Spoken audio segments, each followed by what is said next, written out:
इस तत्व ज्ञान से आपके हृदय में केवल भगवान शेष रह जाओगा। जो ज्ञान ध्यान से सुनोगे तो ये काम करने के मनुष्य जीवन के। अब हम एक परमात्मा से दूर होकर तत्व ज्ञान के अभाव से उस गोबर के भूंड की तरह इस माया रूपी गोबर को इकट्ठा करने में लगे रहते हैं और रास्ते में हमारी मृत्यु हो जाती है। जैसे गोबर के भूंड होते हैं, देखे होंगे खेतों में, भैंस गाय गोबर चौथ कर देती है, गोबर कर देती है, और वो दोनों भूंड और भूंडनी व पति पत्नी उस सारे गोबर ने इकट्ठा कर और बिल में ठोक लेंगे, गोली बना बना के उसको ऊपर का रेत लगा के कोई पिछाड़ ना ले के रखा है छुपा के, और ऐसे ढोते ढोते मर जाते हैं पशु के पैर तले आके, वो गोबर वही रह जाता दरा दरा। तो ये माया जोड़ जोड़ के बैंक भर दिए, अरे गधा बन के सैर सपट्टे करते फिरेंगे, जिनके पैसे लिए ये जैसे राजा लोग हैं, मंत्री है, मुख्यमंत्री, अन्य मंत्री या कोई राजपद पर बैठे हैं, कर्मचारी अधिकारी हैं, ये जनता के टैक्स से मौज मार रहे हैं और कर लगा रखा जनता पे, जिसमें गरीब आदमी भी अपने 10 नौहों की कमाई से कुछ करता है, वो भी टैक्स में जाता है और उस पर ये मौज करते हैं। जो इनका कर्तव्य बनता है उसको भूल कर ये भी केवल अपने ही स्वार्थ में, अपने ही उदर पूर्ति में लगे रहते हैं, जिस कारण से इनको प्रत्येक का कन कन देना पड़ेगा। किसी का गधा बनेगा, किसी का बैल बनेगा, किसी की भैंस बनेगी, गाय बनेगा। परमात्मा कहते तुमने उस दरगाह का मैल नहीं देखा और धर्मराज के तिल तिल का लेखा। जैसे एक गवर्नर था पंजाब और हिमाचल का, वो ज्वाइंट यानी 2 चार्ज थे उसके ऊपर, 2 का गवर्नर था अकेला। वो रिटायरमेंट पे था, 1-2 वर्ष रह रहे थे। उसने सोचा पहाड़ी क्षेत्र में हिली स्टेशन पर बहुत बड़ा बंगला बनाऊंगा और बुढ़ापे में वहां ठाठ से रहा करूंगा, शुद्ध वायु होगी, सैर सपट्टे वहां करा करूंगा। उस उद्देश्य से 3 करोड़ रुपये लेकर हेलीकॉप्टर में वहां के कोई अच्छे बड़े प्लाट का, बड़े जमीन का वो रजिस्ट्री कराने चला था। 3 करोड़ रुपये उसने हेलीकॉप्टर में रख रखे थे। अपन आत्माओं पहले 100 के नोट थे, 500 के भी ना थे, तो मरण के काम ताप पर कर रहा था वो 3 करोड़ 100 के नोट। और बरकत देखे कितने हो जाते हैं। तो वो दुर्घटनाग्रस्त हो गया वो हेलीकॉप्टर, उसका परिवार भी साथ में था, एक बालक बच्चा था लड़का, वो पहाड़ियों पर मर गया पड़ के। और वो नोट उड़ते फिरे, वो बकरी खावा उनने, फिर वो आकर जो भेड़ बकरी चरा रहे थे वो उठा ले गए गडरिए। फिर उनको फिर क्या देखा कि उसका जो अपना रेजिडेंस था वहां उसने तय खाना बना रखा और उसमें 40 करोड़ रुपया दे रखा। 40 करोड़ रुपया 100 के नोटों का मेरे ख्याल में 2 ट्रकों पर नहीं चला है। और वो छाती का लाए बैठा सांप की तरह उस पर सोए और वहां मर गया।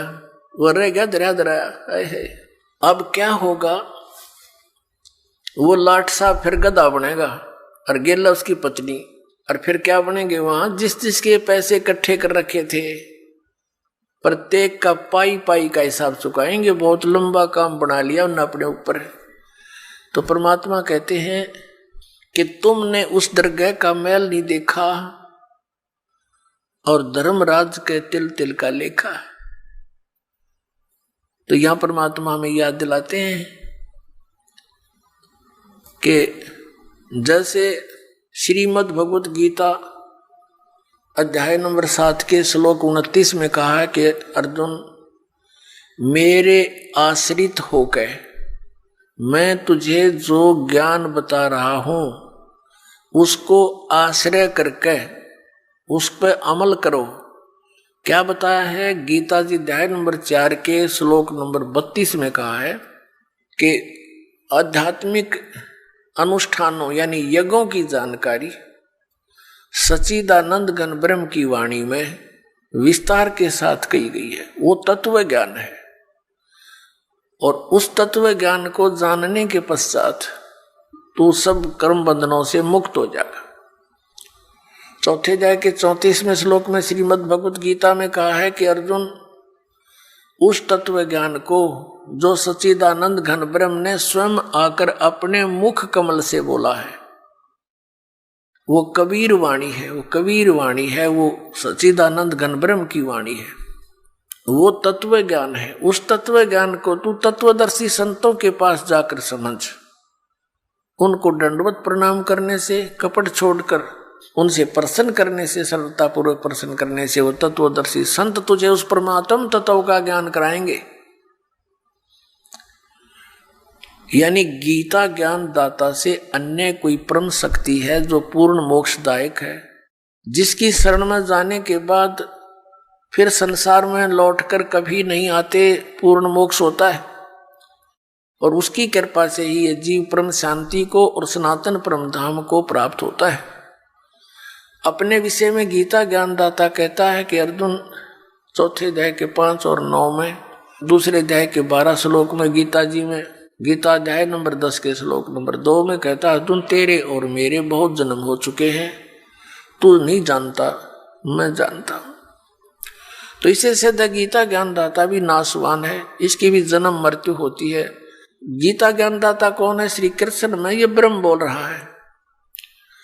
अब ब्रह्म की पूजा करने से भी वो स्थान प्राप्त नहीं हो सकता जहां जाने के बाद साधक फिर लौटकर संसार में कभी नहीं आते, जो गीता जी अध्याय नंबर 15 के श्लोक नंबर 4 में कहा है।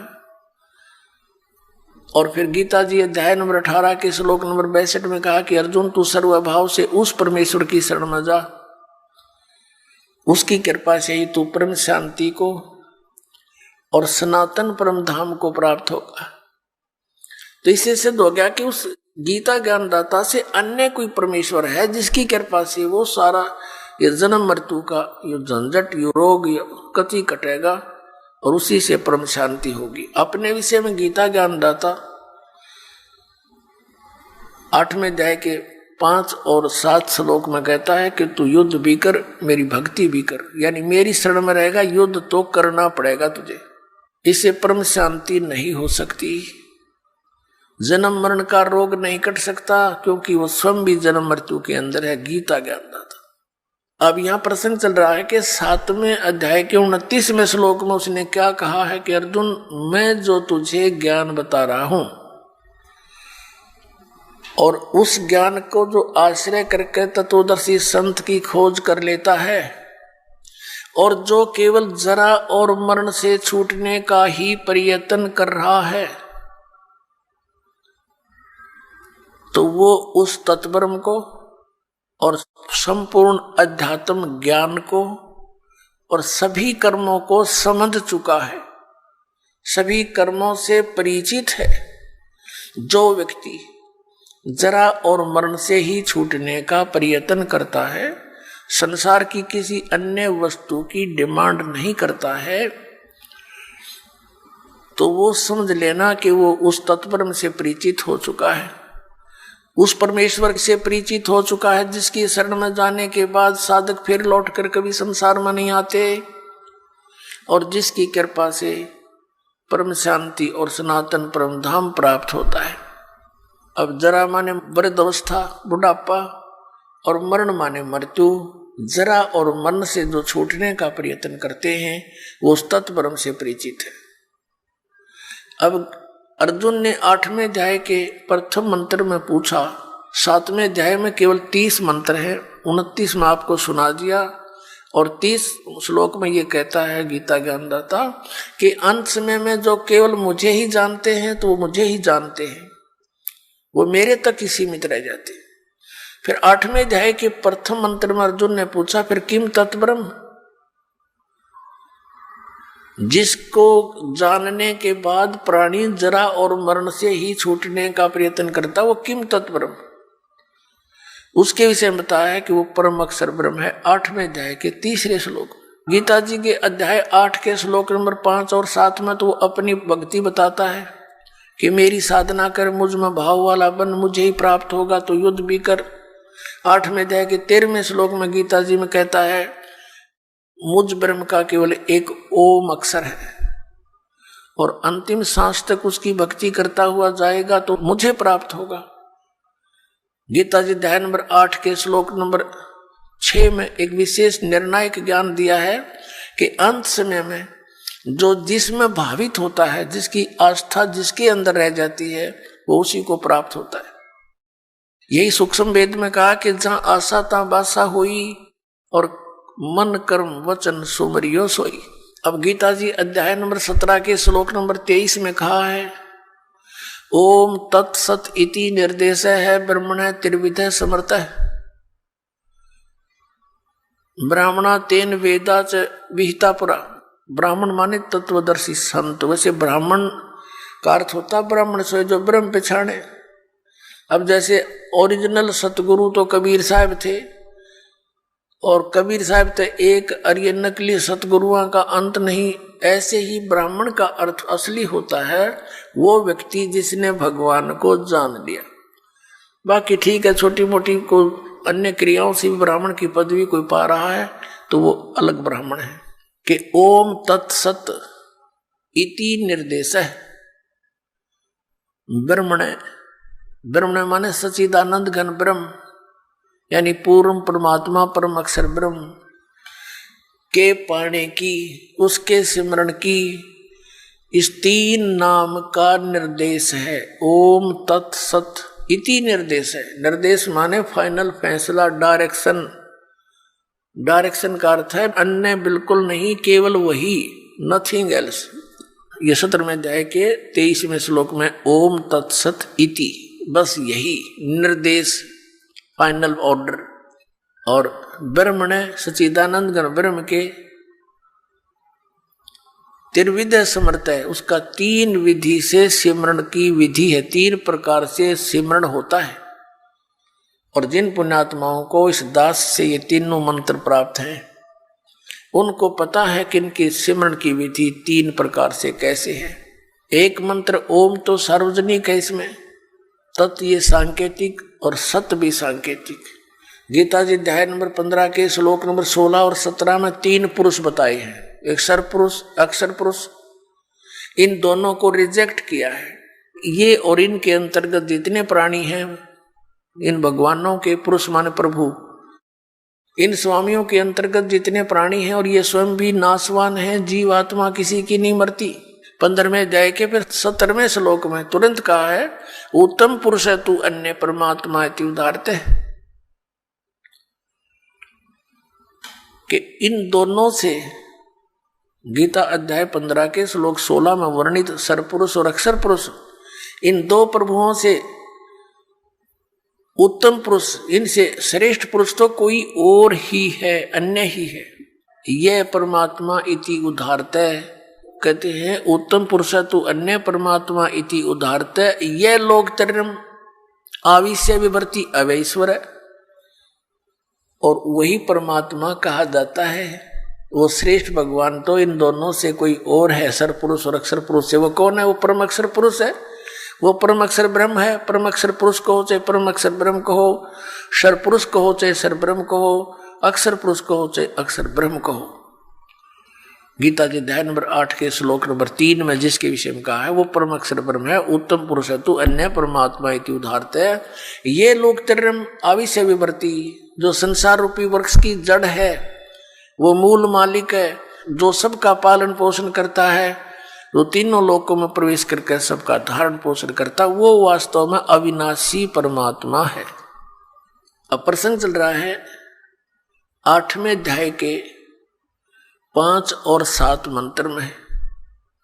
गीता ज्ञानदाता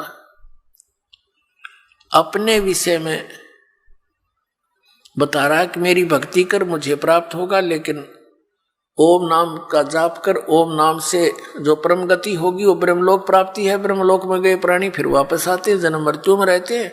और गीता ज्ञानदाता स्वयं भी कहता है मेरे भी अर्जुन तेरे भी बहुत जन्म हो चुके, तो नहीं जानता।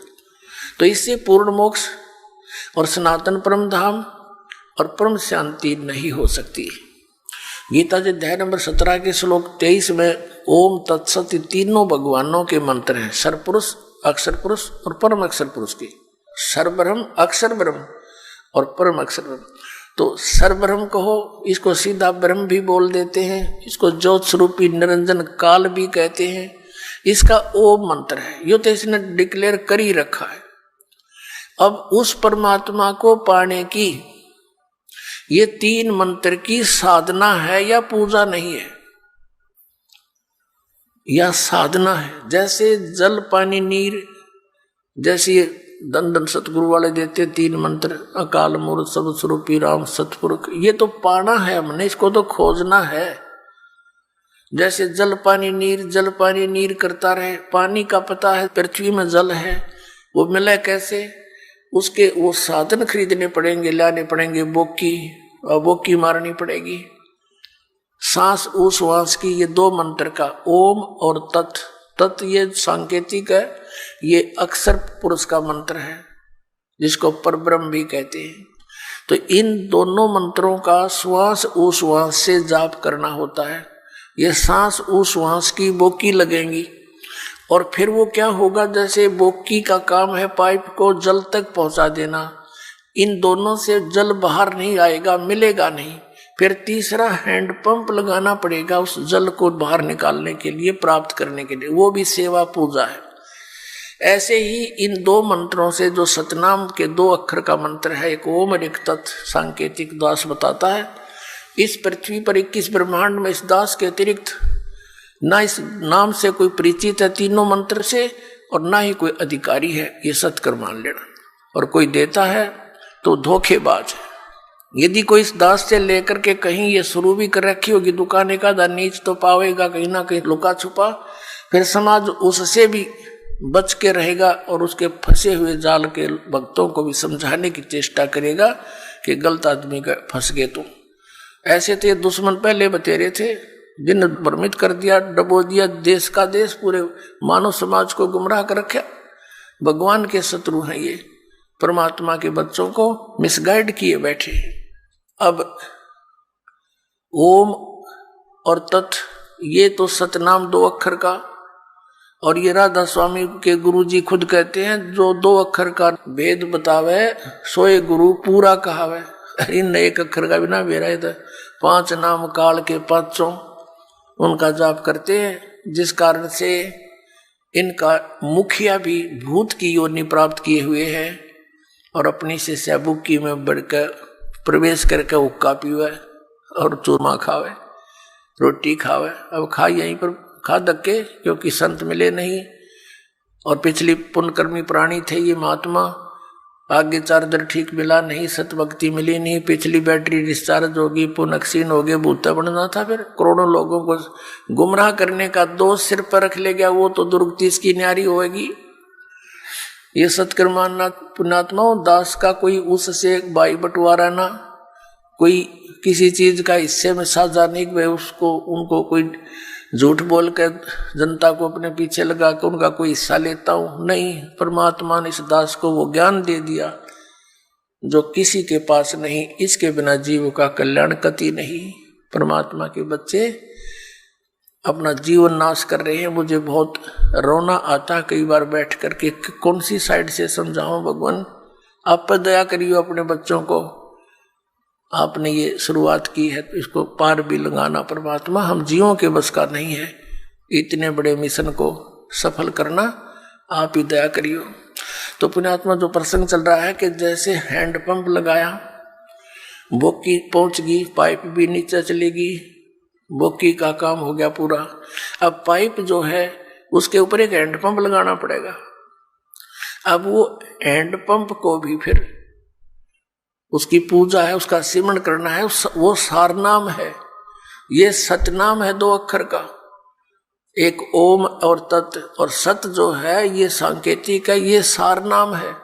तो ये पूरे प्रोसीजर का सिमरण करने से पूरा सिस्टम जब सिमरण लगेगा तो पूरे सिस्टम से पानी बाहर आएगा। तो हम पूजा नहीं करते, ये पूजा तो हम जल की करते हैं, हैंडपंप लगाए हैं, जल की पूजा कर रहे हैं। उस वस्तु को प्राप्ति के लिए जो भी हम साधन अपना रहे हैं वो तो साधन है। तो ऐसे ये साधना है उस परम अक्षर ब्रह्म के पाने की। ओम तत्सत इति निर्देश ब्रह्मण है तिर्विधय समर्थ है। उस सच्चिदानंद घन ब्रह्म के सिमरण की, उसको प्राप्ति करने की, ये 3 मंत्र का निर्देश है। तो अब गीता जी अध्याय नंबर 8 के श्लोक नंबर 7, 5 के अंदर तो वो अपने विषय में कहता है मेरी भक्ति कर मुझे प्राप्त होगा, लेकिन जन्म मृत्यु तेरी भी रहेगी मेरी भी रहेगी। गीता जी अध्याय नंबर 8 के ही श्लोक नंबर 8, 9, 10 में गीता ज्ञानदाता कहता है कि उस परम अक्षर ब्रह्म आदि पुरुष परमेश्वर की भक्ति करने वाला उसी को प्राप्त होता है। उसके लिए इसने ऑप्शन छोड़ दिया कि मुझे मालूम नहीं, तत्वदर्शी संतों को पूछो। अब प्रसंग चल रहा है कि 7वें अध्याय के 29वें श्लोक में कहा है कि अर्जुन, जब तुझे पूरा अध्यात्म ज्ञान हो जाएगा और तत्व ज्ञान से उस तत्वब्रह्म से परिचित हो जाएगा और सभी कर्मों से परिचित हो जाएगा, फिर वो प्राणी यहाँ की किसी वस्तु की डिमांड नहीं करता। तो पुण्यात्माओं, ये कर्मों की जानकारी आपको दी जा रही है आज के सत्संग में। अब जैसे शंका आ जाती है कि एक तरफ तो विधान है परमात्मा का कि जैसे भी कर्म प्राणी करेगा उसका फल उसको अवश्य मिलेगा, दूसरी तरफ ये कहा जाता है गुरु बिन माला फेरते, गुरु बिन देते दान, गुरु बिन दोनों निष्फल हैं, चाहे पूछो वेद पुराण। वे गुरु जी के बिना कोई दान पुण्य करते हैं वो व्यर्थ है, भक्ति भी करते हैं वो भी व्यर्थ है। दूसरी तरफ ये भी कहा गया भी जैसा कोई कर्म करेगा चाहे कैसा भी है वो भी उसको फल मिलेगा, बिल्कुल सत्य है। अब जैसे इन संतों ने मनमुखी जाप किए, किसी वेद के एक मंत्र को लेकर उसको सिद्ध करने के लिए सैकड़ों वर्ष बैठे रहे। अब परमात्मा की निमित्त किसी मंत्र को लेकर वेद के मंत्र का जाप रह रहकर करने से उसके अंदर सिद्धियां आ जाती हैं। सिंगल ओम नाम का जाप करने से भी सिद्धियां आ जाती हैं, क्योंकि कोई जड़ी है उसको एक अकेली जड़ी के खाने से कुछ अन्य लाभ है और उस जड़ी को अन्य जड़ियों के साथ मिलाकर प्रयोग करने से वो कुछ और ही एक्स्ट्रा लाभ देता है। तो ऐसे इन मंत्रों को जानना आप, और फिर इनकी विधि के अंतर होता है। जैसे एक भक्त इसी बात से चला गया यहाँ से छोड़ करके, पहले तो आपने 7 मंत्रों के प्रथम मंत्र में भी वही मंत्र दे रखे हैं, सतनाम दिया, उसी को उल्ट सुलट करके ये दे दिया, ये क्या मंत्र हुए। तो ये अज्ञानी व्यक्ति जब तक ज्ञान समझ में नहीं आता वो नाम भी लेकर भी अपना जीवन व्यर्थ कर जाते हैं। तो पहले तो ये सोचना चाहिए कि जो ज्ञान दास दे रहा है वे वेदों में प्रमाणित है। फिर दूसरा, इस दास को पता है कि अकेला कौन से मंत्र से क्या लाभ होगा, उसको जोड़ देने से उसका क्या बेनिफिट होगा, तो इस प्रकार उसको अन्य तरीके से जाप करने से उसका क्या लाभ होगा, इस मंत्र से इसकी तरह जाप करने से उसका क्या लाभ होगा। तो ये डॉक्टर ही बता सकता है उस यूज ऑफ द मेडिसिन और उसके बेनिफिट। तो आप मरीज होकर के डॉक्टर के उसमें जो ट्रीटमेंट में ऑब्जेक्शन करते हैं तो वो कर्महीन इंसान होते हैं। अपने आत्मा दूसरी कारण ये बन गया कि ये भोली आत्मा पहले दूध के जले हुए, नकली संतों से नकली नाम जाप कर कर ये थक चुके हैं। अब इनको ये भी हो जाता है कि कहीं यहाँ भी हम ऐसे ही डले ढोते रहे। तो उसके लिए प्रार्थना करता है दास बार बार के उपदेश लेने से पहले आप जी पूर्ण रूप से अपनी शंकाओं का निवारण करवाएं और फिर दीक्षा लो। 10 दिन पीछे ले लो, महीना पीछे ले लो, इतने दिन बीत गए और 10 दिन सही, 1 महीने 2 महीने पीछे ले लो। और जब उपदेश लेने के बाद फिर गुरुजी के वचनों में अविश्वास होना, ये आपका दुर्भाग्य होगा। इस दास के एक भी वचन पर आपको किसी भी प्रकार का अविश्वास नहीं होना चाहिए, ये ब्लाइंड फेथ करना पड़ेगा। और आप जी ने ब्लाइंड फेथ किया क्योंकि उन नकलियों के पास किया, उन्होंने आपकी भावना का, आपकी श्रद्धा का, आपके डिवोशन का दुरुपयोग किया। उनको ज्ञान था नहीं। आप जी पूरे मानव समाज ने ये सोचा गुरु जी जो कहते हैं वो सही होता है। अब वहां दूध के जड़े हुए, अब यहां छाछ को भी फूंक मारने लग गए तुम। तो पहले उसको टेस्ट कर ले, बाद में ऑब्जेक्शन करे। यानी नाम लेने के बाद फिर मन में दोष आता है तो आप नाम रहित हो जाते हो। ये बहुत भयंकर और नाजुक दौर होता है इस भक्ति का। और काल ये चाहता है, उसने इसीलिए तो सारा जुगाड़ जोड़ रखा, नकली नरेश संत बना दिए। इन राधा स्वामी, धन धन सतगुरु, जय गुरुदेव, और ये विनोद वाला, और ये जगमाल वाली वाला, ये सतपाल जी महाराज, और ये तेरे बाल योगेश्वर, और यह साराम उड़े निरंकारी, ये देश का देश धका दिया काल ने और खकनी इनके पास। और यहाँ दास ने गला पड़ा लिया। 15 साल हो गए रह रहकर इस ज्ञान को सुनाते।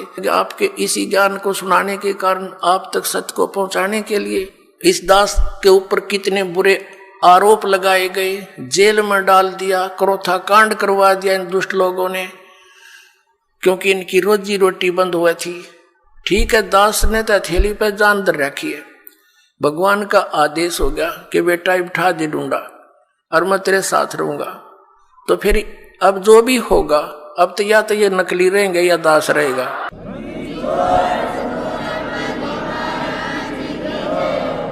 अज्ञान तो पहले था ही था, अब ये ज्ञान रहेगा। एक का रहेगा, दूसरा नहीं रहेगा संसार में। आप देख लेना, कुछ ही दिनों की बात है। बुद्धिमान समाज है, अभी तक तो बैठे बेचारे भोले भाले, आंख मीचे। और जब इनको ज्ञान होगा, कौन मरेगा वहां, अपना फांसी कौन लगवाएगा, तुरंत भाग आएंगे वहां से कि रिश्तेदारी टूटे तो टूटो 100 बार। तो कहने का भाव ये है कि जो उद्देश्य लेकर हम आए उसको पूरा करना पड़ेगा। तो प्रसंग जो चल रहा है कि वहां तो लाखों लोग, करोड़ों की संख्या में इकट्ठे हो गए चंद दिनों में। और यहाँ देख रहे कितना संघर्ष कर रहा है ये दास, और कितने जिन बच्चों को, पुण्यात्माओं को ज्ञान हुआ, वह भी अपने बहन भाइयों को, रिश्तेदारों को, दूर देश वालों को और संदेश देना चाहते हैं। हमारे साथ कितना ये अत्याचार किया जा रहा है। जैसे यहाँ हरियाणा में क्रोथा कांड करा के हमें जेल में ठोक दिया, क्रोथा आश्रम छीन लिया, तहस नहस कर दिया, झूठी अफवाहें फैला दी, गुंडा है, बदमाश है। वहाँ ऐसे होता था ताकि सब जनता उनसे नफरत करे और साथ में जितने उनके शिष्य हैं वो भाग जाएं। ऐसा गंदा व्यक्ति है रामपाल। तो मेरे बच्चों को मेरा पता था, क्योंकि वो तो मेरे सीने पर रहा करते थे। वो एक भी टस से मस नहीं हुआ और ना ही हो सकता। और ये जितना अब जहां भी प्रचार करने गए हमारे बच्चे, मध्य प्रदेश में, वहां पर ठोक दिए जेलों में। लेकिन ये बेपरवाह है, ये तो और दूनी उमंग से गए, क्योंकि उनको मालूम है हमारे साथ भगवान है, सत्य है, सभी बहन भाई हमारे हैं। ये काल प्रेरणा से ही विरोध कर रहे हैं। तो पुण्यात्माओं, ये संघर्ष आप जी ने सब न करना पड़ेगा मिलकर। जब ज्ञान हो जाएगा, लड़ना नहीं है किसी से, लड़ने से तुम्हारा मिशन फेल हो जाएगा। कि किसके साथ लड़े, वो भी तो अपने बच्चे भाई बहन है, सभी मजहब धर्मों के, क्योंकि हम एक पिता की संतान है। ये हृदय से सोच लेना, फॉर्मेलिटी मत समझना। सच्चाई ये है, हम किसके साथ मरे। परमात्मा आए थे कबीर जी, उनके साथ कितना अत्याचार किया था, और किसी को उन्होंने एक शब्द भी अप नहीं बोला, किसी को श्राप नहीं दिया, क्योंकि उसको पता था मेरे बच्चे हैं, किसको मारूं और किसको श्राप दूं। तो पुण्यात्माओं, यहां आप देख लो पिछले इतिहास, किसी भी संत को जरा सा कुछ कह दे, श्राप दे दे, तेरा नाश होगा और उसकी वीरान मिट्टी हो जाए। अपना भी नाश किया उसने भक्ति का, और अगले को भी दुख दे दिया। तो वो परमात्मा थे। तो इसी प्रकार, इसी आधार से आपने इस मार्ग को आगे बढ़ाना है, दास का सहयोग देना है। अब प्रसंग चल रहा है कि जैसे कर्म करते हैं उसका भी फल मिलता है। और फिर कहते हैं, गुरु बिन माला फेरते, गुरु बिन देते दान, गुरु बिन दोनों निष्फल हैं, चाहे पूछो वेद पुराण। फिर दोनों ये बात एक पालड़े में कैसे होंगी, दो तलवार एक म्यान में कैसे आएंगी। अब एक म्यान में तो नहीं आएंगी, लेकिन इनको समझाना पड़ेगा। जैसे कोई किसी भी मंत्र का जाप करता है, या जैसे धार्मिक यज्ञ है, भंडारा होता है, ये धार्मिक यज्ञों में से आता है। वैसे ये सारा कुछ मिलाकर करने से ही ये राम नाम की गाड़ी बनेगी। जैसे हम भी यहाँ 5 यज्ञ करवाते हैं, एक यज्ञ है धर्म की, दूसरी यज्ञ ध्यान, तीसरी यज्ञ हवन की, चौथी यज्ञ प्रणाम और 5वीं यज्ञ ज्ञान की। एक यज्ञ धर्म की, यहाँ भंडारा चलता है भगवान का, बच्चे दान करते हैं, भगवान उनको अधिक से अधिक देता है, क्योंकि दान दिए धन मिले, दान चाहे तो धन कर, धन चाहे तो दान कर। तो दान करते हैं बच्चे, भगवान उनको 1000 गुना देता है। तो यहाँ कोई रोटी खाने नहीं आता व्यक्ति, यहाँ तो भगवान पाने आता है। ये हंस है सतगुरु के जो यहाँ आते हैं। और एक तो दूध वाली गाय ने ये बिनौले खवावे और एक बिना दूध वाली ने खवावे, तो अंडरस्टूड है उससे के लाभ होगा और के हानि होगी। कोई ना खवावे बिना दूध वाली ने बिनौले। तो ये जो भगत हैं ये तो दूध वाली भैंस गाय समझ लो, और बिना भगत है वो वैसे। लेकिन खाना द्वार पे आपके कोई आ जा, रोटी अवश्य खिलावे, प्रार्थना 100 बार करे, भोजन पाओ, वो भी एक धर्म है। लेकिन वैसे ही गांव में इकट्ठे करके को खुशी होगी तुम हमने खवा दो, मैं तुमने खवा दूं, ये कोई धर्म हुआ? ये तो एक परंपरा घेर लिया हमने। तो यहाँ धर्म होता है, शास्त्र अनुकूल साधना होती है। पूरे विश्व में एक स्थान है जो यहाँ पर धर्म होता है, जो शास्त्र अनुकूल साधनाएं होती है, और इसी से लाभ होता है। हम परम अक्षर ब्रह्म की मूल की पूजा करते हैं, अन्य कोई शाखा की करता, कोई तने पर की कर रहा है, कोई कहीं लग रहा है। तो और कोई वैसे सिर पैर नहीं, उसका कीकर का लठ गाड़ के उसने नो का यू आम का पौधा है, कोई बबूल बो करके उसको आम समझकर सींच रहा है। तो यथार्थ ज्ञान, यथार्थ भक्ति और सत्य प्रमाण आपको यही मिलेंगे। तो जैसे एक यज्ञ है धर्म की, दूसरी यज्ञ ध्यान या भंडारा होता है, दिन रात सदा व्रत चलता है कबीर भगवान का, सदा व्रत है ये।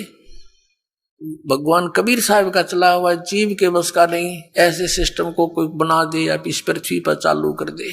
सतलोक से भेजता अपने बच्चों के लिए एक्स्ट्रा ऐड आपके लिए। आपकी किस्मत में नहीं होता जो भगवान आपको कबीर साहब देगा, क्योंकि आपकी किस्मत में होता तो इससे पहले ही बहुत कुछ हो जाता। यहाँ आपके किस्मत में एडिशन करेगा भगवान, और आपके पाप कर्मों को नाश करेगा, उन प्रारब्ध के अंदर आने वाले संकटों का नाश करेगा। जैसे फसल के अंदर खरपतवार पैदा हो जाता है, अब एक औषधि बन गई। ये मटेरियल तो पहले भी था, लेकिन इसको बनाने वाला नहीं था। अब वैज्ञानिकों ने वो ऐसी औषधि बना दी कि उस फसल के अंदर उस औषधि को डाल देते हैं तो फसल बच जाती है, खरपतवार का नाश हो जाता है। तो इन सदग्रंथों में वही मंत्र हमारे विद्यमान थे, लेकिन ये सारनाम जो था ये गुप्त था। परमात्मा कहते हैं सोहम शब्द हम जग में लाए, और सार शब्द हमने गुप्त छपाए। उस सार शब्द को अभी तक सार्वजनिक नहीं करना था। धर्मदास मेरी लाख दुहाई, ये सार शब्द की तबार ना जाई। सार शब्द बार जो पढ़ी बिचली पीढ़ी हंसनी तरही, सार शब्द जब तक छुपाई जब लगे 12 पंथ मिट जाई। तो इस सार शब्द को सार्वजनिक करना था, डिक्लेयर करना था, तो ये समय अब तक छुपाना था। तो ये जो पाप नाशक औषधि ईब तैयार होगी, जो खरपतवार का नाश करती है और फसल सुरक्षित रह जाती है। तो इस प्रकार यहाँ जो भंडारे होते हैं, ये भंडारा है, ये धर्म यज्ञ है। दूसरी यज्ञ ध्यान की, या ऐसा ज्ञान सुनाया जाता है, उस परम पिता का चिंतन यानी ध्यान होता है, मेडिटेशन होता है। मेडिटेशन ये हठ योग नहीं है, 2.5 घंटे बैठ सुबह 2.5 घंटे शाम।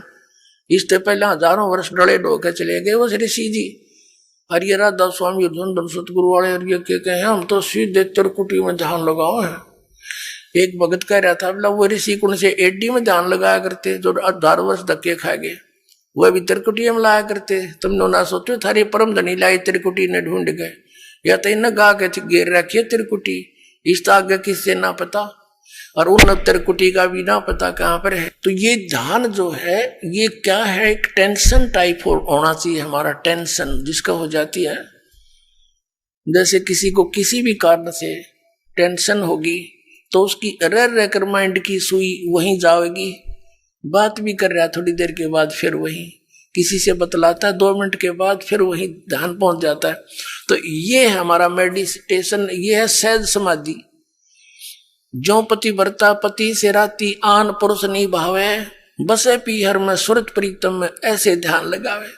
जैसे बेटी अपने घर आ जाती है, वो रहती अपने पिता के घर पर है लेकिन उसका ध्यान पति में रहता है, वहां के कार्यक्रम में रहता है, वो बातें भी करती है, काम भी करती है, लेकिन अंदर से उसका ध्यान वहां से, वो है मेडिटेशन। हमारा मेडिटेशन ये है, क्योंकि हम परमात्मा के यहाँ गुणों से, ज्ञान यज्ञ से ऐसा प्रेरित कर देंगे कि आपका ध्यान उस सचखंड के अंदर रहने लग जाएगा।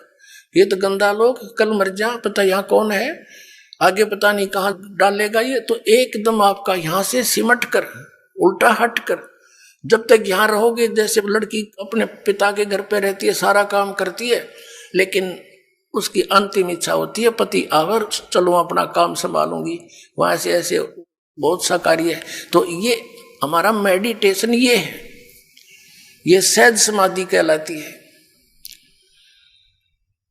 और फिर क्या बताया, जैसे आप कई दिन पहले यहाँ आने के लिए, क्योंकि घर में 2 सदस्य नाम ले रहे हैं, 4 नहीं ले रखा, तो वो रोज वो ये भी कहते हैं तीसरे दिन चले जाते हो, तुमने तो पता नहीं क्या पा गया, तो वो भी चिंता बन जाती है कि ये हम चालन की कहेंगे, ये चौड़ी घेरेंगे। तो उसके लिए भी आपको सेटिंग करते हो, पहले से कोई अच्छी तरह घना काम करते हो, 100 काम सेट करते हो, कहीं ये ट्या ना करें, तो वो भी जानना है भगवान का यहाँ आने के लिए। तो इस प्रकार दूसरी यज्ञ ध्यान और तीसरी यज्ञ हवन की, यहाँ पर जोत जलाई जाती है उस देसी घी की, गाय और भैंस के घी की। अब वेदों के अंदर कहीं भी यो बटबाड़ के हवन करने का निर्देश नहीं है, ज्योति यज्ञ बोला है, ज्योति यज्ञ। एक ज्योति से यज्ञ होता है, हवन होता है, ज्योति हवन, ज्योति यज्ञ हवन कहलाता है। एक जोत लगाई जाती है रुई की, पतली सी जोत में, उसमें घी डालते रहो। 100 ग्राम 200 ग्राम रुई में आप चाहे 100 क्विंटल घी को हवन कर दो, और 100 क्विंटल घी को हवन करने के लिए लकड़ी तक कम से कम भी 10 क्विंटल फूकनी पड़ेंगी। तो उस लकड़ियों के जलने से कार्बन डाइऑक्साइड एक्स्ट्रा और आने ही करेगा। और 100 ग्राम 200 ग्राम रुई में 100 क्विंटल घी को हवन कर दो, उसमें डालते रहोगी। तो ये परमात्मा ने चलाई थी। और इन राधा स्वामी धन धन सदगुरु जय गुरुदेव वाले, ये जनोद वाले, ये निरंकारी सतपाल वाले, सारे ये जितने, ये उन जोत लुआनी भी बंद कर दी। पहले हमारे सबके घरों में हवन योग होते थे, जैसा भी उनको ज्ञान था ज्योति लाते थे, ऐसे टेढ़ी दीपक बोलते थे उसको, घी की से जलाते थे थोड़ी सी। अभी न वो भी बंद करवा दी, बताइए फिर लाभ कैसे होगा? न होगा, हम तो अंदर जोत जलावाएंगे। उस शिवदयाल का जलगी जोत, बुक्की में बैठा भूत बनया, इन बाकी क्या गौर जल जाएगी थोड़े दिन में। धर्म छुटवा दिया। अब पुनः इस दास के ऊपर इतना वजन आ गया कि उस बिगड़े हुए सारे सिस्टम को फिर सेट करवाना, और किसी को कोई विरोध का सामना करना पड़ रहा है, किसी को किसी का। लेकिन ये ज्ञान होने के बाद फिर तो मीराबाई वाला काम हो जाएगा आपके साथ में। चाहे कोई गुंडी कहो चाहे बुंडी, मेरी तो सुरत नाम में लगी, मुझे कुछ भी कहो, अब मैं इस मार्ग से विचलित नहीं हो सकती। तो ऐसे ही आपके साथ बनेगी, तब आप भक्त बनोगे। अब तीसरी जगह हवन की, यहाँ जितने भी पाठ होते हैं, जैसे अब के 400 पाठ चल रहे हैं, तो 404 क्विंटल घी का हवन होगा, बल्कि 4.5 क्विंटल का, कि मैं अन्य जोत अलग से होती है उनका। और पर 10वें दिन ऐसे ही 4-5 क्विंटल घी का या परमात्मा का हवन होता है। तो ये विधिवत यज्ञ है। चौथा यज्ञ प्रणाम। अब जैसे यहाँ दंडोत प्रणाम कराते हैं, इस मन के अंदर, हमारे अंदर इतना गंद भर दिया इस काल ने, अभिमान ठोक दिया। अभिमान के पास भगवान नहीं आ सकता। परमात्मा का और अभिमान का बिल्कुल न सोच ले, नॉर्थ और साउथ पोल समझ लो इनको, ये आपस में कभी नहीं मिल सकते। तो इसको हमने अहंकार को खत्म करना पड़ेगा। इस माटी का हम कितना अभिमान बना लेते हैं, छोटी सी पोस्ट मिल गई, आंडी पाक जाए, धरती तोल देते, मंत्री प्रधानमंत्री बन जा, पता नहीं क्या बन जाते, और 1 मिनट में अधरंग मार जा, है पांगा मुंह हो जा, हाथ उठे नहीं, न पड़े पड़ा मुंह बावर माखी लकड़े और बड़े, हटा नहीं सकता उनको। तो इस मिट्टी का अभिमान ये काल का इंजेक्शन है, ये बेमतलब का, इसको भी हमने सेट करना है। इस मिट्टी को मिट्टी जानकर इस मिट्टी से भगवान पाने के लिए, इसे सोना उगाने के लिए वो क्रियाएं आपने सारी करनी पड़ेंगी जो दास बतावेगा, क्योंकि दास डॉक्टर है। आप रोगी हो जन्म मरण के रोग के, और दास की प्रत्येक आपने परहेज यानी वो भी रखना पड़ेगा, पथ्य भी, और फिर देखना कैसा रंग लगता है। और 5वीं यज्ञ है ये ज्ञान की। अब ये ज्ञान सुनाया जाता जो आज तक सुना ना देखा, ये सत्यनारायण कथा सुनाई जाती है, उस अविनाशी परमात्मा की कथा। पहले हम श्री विष्णु जी को नारायण मानकर कथा सुना करते थे, ये तो नासवान है, ये सत्यनारायण कहां से हो गया। सत्यनारायण माने सत्य साहेब यानी सच्चा भगवान, नारायण माने जल पर निवास करने वाला, आकर ठहरने वाला। जैसे प्रत्येक युग में परमात्मा शिशु रूप धारण करके वन के अंदर यानी बाहर जंगल में एक तालाब के ऊपर कमल के फूल पर विराजमान होता है, जल के ऊपर, जिस कारण से उस परमात्मा कबीर जी को नारायण कहा जाता है। तो ये सत्यनारायण कबीर जी है। तो यहाँ कहते हैं जगत का पेख ना पेख्या, धनी का नाम ना लेखा। अपने आत्माओं हम फिर उसी प्रसंग पर आते हैं कि वो भी लाभ उनको होते हैं जो एक, जैसे किसी ने किसी व्यक्ति के कहने से या देखम देखा कहीं पर तीर्थ पर जाकर भंडारा कर दिया, कहीं पर कंबल बांट दिए, पक्षियों को दाने डाल दिए, कुत्तों को रोटी डाल दी, कोई प्याऊ बनवा दी, कोई धर्मशाला बनवा दी, कोई कुआं बनवा दिया। अब परमात्मा कहते हैं जैसे धर्मशाला है, कुएं हैं, कुत्तों को रोटी डालना, पक्षियों को रोटी डालना, ये बहुत अच्छी बात है। यह तो उपदेशी को भी चाहिए, अगर ऐसा वो कर सकता है तो कर सकता है। लेकिन मंदिर वगैरह में कहीं दान नहीं देना, मंदिर वगैरह नहीं हमने बनाने, क्योंकि हमने अपने मन मंदिर में पूजा करनी है उस परम पिता परमात्मा की, या अन्य किसी गुरुद्वारे में, मस्जिद में, चर्च के बनाने में हमें कोई सहयोग नहीं देना, क्योंकि हमने उन्हीं क्रियाओं पर अपना पैसा लगाना है जिससे हमें प्रभु मिले। और जो आदेश दास का हो, वो आदेश दास का क्या होगा, जो परमात्मा का विधान होगा उसी तरह करना। और हमारे लिए कोई मंदिर, मस्जिद, गुरुद्वारे ये अनादरणीय नहीं है, लेकिन उनमें केवल वो महान आत्माओं की, महापुरुषों की मूर्तियां रखी हैं। उन मूर्तियों से, या वहां जैसे गुरु ग्रंथ साहिब रखा है, गुरु ग्रंथ साहिब में लिखे वर्णन के आधार से हमने क्रियाएं करने से मोक्ष होगा। केवल किसी गुरुद्वारे के अंदर और गुरु ग्रंथ साहिब को रखकर ही उसका आदर सत्कार करते रहने मात्र से नहीं, आदर सत्कार तो सबका करना। जैसे मूर्ति है, एक सेब की मूर्ति है, सेब की मूर्ति तो प्रेरणा करती है कि ये सेब है, इतना बढ़िया होता है, इसके खाने से क्या लाभ होता है। लेकिन वो पत्थर की मूर्ति सेब वाला काम नहीं करती। वह मूर्ति जरूर है उस पत्थर, उसकी वो अनादरणीय नहीं है, लेकिन वो मूर्ति सेब वाला काम नहीं कर सकती। जिन भगवानों की तुम मूर्ति बनाए रखे बैठे हो, वो मूर्ति वो काम नहीं कर सकती जो भगवान करेंगे। और उन भगवानों से लाभ लेने के लिए उनकी प्राप्ति के मंत्र भी इस दास के पास है, जो सबसे पहले वही दिए जाते हैं जिससे वो आपको कुछ लाभ दे सकेंगे। तो इस कारण से उन मंदिर, मस्जिद, गुरुद्वारों में परमात्मा की खोज में नहीं जाना, ये मनाही है। अब क्या आ गया, प्रश्न आता है कि जैसे ये भी धर्म करते हैं, गुरु बना नहीं रखे, और बना रखे तो नकली बना रखे हैं, उनसे कोई लाभ नहीं होगा। और फिर उनसे भी लाभ होता है, कैसे? और फिर ये भी कहते हैं कि जैसे कर्म करोगे फल तो मिलेगा ही मिलेगा, अवश्य मिलेगा। जैसे आप देखते हो एक कुत्ता बैठा है गाड़ी में, एक कुत्ता गाड़ी में बैठा है, मनुष्य उसका ड्राइवर है, और वो बैठा पछली सीट पे और खिड़की में गन्नू मुंह काट के देख रहा है, नो सैर सपट्टे से खूब।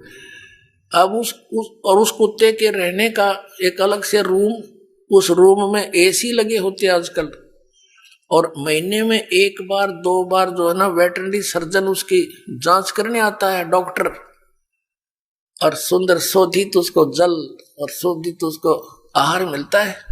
और उसका रहता कोठी में और ड्राइवर उसका मनुष्य है आज के दिन।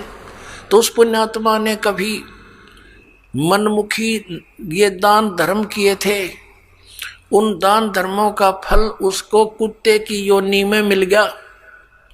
यदि वो मर्यादावत करता, परम संत की शरण लेकर करता, किसी कारण से मोक्ष प्राप्ति ना होती, यहाँ भी रह जाता, तो उसको वो सुख मिलते जो उसने कुत्ते की योनि में मिले, उसको मनुष्य जीवन में मिलते वो सुख सारे मिलते किए हुए। और फिर मनुष्य योनि में कभी ना कभी कोई संत भी मिल जाता। अब उसने जैसे जिसने मनमुखी दान किए, धर्म किए, कुत्ते की योनि प्राप्त कर ली। एक मनुष्य को सुविधा नहीं, आज के दिन ऐसे उन कुत्तों को सुविधाएं हैं, तो उसने सारा पुण्य अपना कुत्ते की योनि में खत्म किया, फिर बन गया सुअर। अब कौन उसने गद्दा में बैठा होगा, अब कहाँ से लाएगा वो सुविधाएं। तो इस प्रकार ये जो किया हुआ कर्म तो मिलेगा ही मिलेगा, लेकिन जो गुरु के बिना दान करते हैं वो इसलिए यूजलेस है, उसने तो जीवन नाश कर लिया। गुरु बिन माला फेरते, गुरु बिन देते दान, गुरु बिन दोनों निष्फल हैं, चाहे पूछो वेद पुराण। और जो भक्ति बिल्कुल नहीं करते, राजपाट में अंधे हुए फिरते हैं, उनके लिए परमात्मा बताते हैं, अगम निगम को खोज ले, बुद्धि विवेक विचारी, उदय अस्त का राज मिले, तो बिन नाम बेगारे। पुण्यात्माओं, आप इस मार्ग से परिचित हो जाओ शीघ्र से शीघ्र, नहीं तो आपका अनमोल जीवन नाश हो रहा है काल की भूल भुलैया में। परमात्मा कहते हैं, झूठे सुख को सुख कहे यू मान रहा मनमोद, यो सकल जबीना काल का कुछ मुख में कुछ क्रोध। एक व्यक्ति का पोता होया, पुत्र प्राप्ति हुई, उसकी खुशी मनाई, 10-12 गांवों को खूब भोजन कराया, शराब स्वरूप पिलाई, ठाठ किए, खुशी मनाई हैं। और अगले वर्ष जन्मदिन मनाने से पहले ही मर गया वो पोत्र। अब टक्कर मार रहे हैं, अब मना लो खुशी, जमा लो 12 गांव में। परमात्मा कहते हैं, झूठे सुख को सुख कहे यू मान रहा मनमोद, ये सकल जबीना काल का कुछ मुख में कुछ कोद। इस काल भगवान को, सरपुरुष को श्राप लगा हुआ है 1 लाख मानव शरीरधारी प्राणियों का नित आहार करने का। ये जिस कारण से अपने तीनों पुत्रों रजगुण ब्रह्मा, सतगुण विष्णु, तम गुण शिव जी से ये सखी थी, ये अपनी फसल ये बवा रखी है, इसने संभाल रखी है, सारी व्यवस्था इनके हवाले कर रखी है, इन्हीं से करवा रहा है। ब्रह्मा जी के रजोगुण से हम यहाँ पर संतान उत्पत्ति करते हैं। जैसे मिर्च का छौंक लगा, जीव के बस का नहीं, वो छींक ना आवे, तो ऐसा प्रेशर है यहाँ सभी प्राणियों पर संतान उत्पत्ति करने का, फिर यहाँ के राजपाट सब ठाठ करने का, व्यवस्था करने का, उस गुण के कारण दबाव है। फिर सती थी मोह ममता, ये विष्णु जी के अंदर से निकल रहे सतोगुण के प्रभाव से। फिर ये संहार करने वाला तो ये शंकर भगवान है ही। तमोगुण के कारण हम आपस में लठ बजा दे, एक दूसरे ने मार डालने, कत्लेआम कर देते हैं, राजा लोग एक दूसरे पर लड़ाई कर नाश कर डालते हैं। तो ये सारा बूचड़ खाना इस काल ने बनवा रखा है। यहाँ पे अपने स्वार्थ के लिए 1 लाख नित खाता है, 1.25 लाख जीव उत्पन्न करता है मनुष्य डेली। इसका ये रूटीन है, इसका ऐसा नियम है। तो इससे हम बच सकते हैं कबीर परमेश्वर की शरण में आने के बाद। फिर इसकी फर्द से हम बाहर हो जाते हैं, इसकी रेंज से बाहर हो जाते हैं। फिर ये उन भक्तों के निकट नहीं आ सकता जो कबीर परमेश्वर की शरण में इस दास के माध्यम से आ जाते हैं और मर्यादा में रहते हैं। कहते हैं, जब लग हंसा हमारी आना, काल लगे नहीं तेरा बाणा। जब लग हंस मेरी मर्यादा में रहेगा, काल तेरा कोई अटैक मेरे बच्चों पर नहीं हो सकता। मर्यादा तोड़ देते हैं हम, जिस कारण से दुख पाते हैं। कबीर परमेश्वर कहते हैं, अनंत कोट बाजी जहां हम रचे सकल ब्रह्मांड, और कह कबीर मैं क्या करूं यो काल करे जीव खंडे। परमात्मा कबीर जी कहते हैं कि मैंने अनंत करोड़ ब्रह्मांडों की रचना कर रखी है, ऐसे समर्थ हैं हम, और मैं क्या करूं, ये काल मेरे बच्चों को मुझसे खंड कर लेता है, इनका नाम तुड़वा देता है, फिर इन पर अटैक कर देता है। जिस कारण से ये मार खा जाते हैं। परमात्मा कहते हैं जैसे माता गर्भ को राखे यतन बना और ठेस लगे तो छन हो तेरी ऐसे भक्ति जा। इस नाम को लेने के बाद ये समझ लेना आपकी आत्मा में भक्ति स्टार्ट होगी, अब बीज पड़ गया। जैसे माता गर्भ को, जैसे किसी बहन को गर्भ रहा हो तो फिर वो रात्रि में या दिन में कितनी सचेत रहती है। रात को करवट लेते समय भी ये सोचती है भगवान कहीं मेरे बच्चे कर दाब ना पड़ जा, दबाव ना आ जा। तो सुबह भी चलती फिरती है, काम करती है, कहीं ऊंचे नीचे पर पैर ना रखा जा, मेरा बच्चा खराब हो जा। तो कहते हैं जैसे माता गर्भ को रखे यतन बना और ठेस लगे, झटका लग जावे तो क्षीण हो जावे, ऐसे भक्ति जा। तो मर्यादा के अंदर रहना आपका अति अनिवार्य है।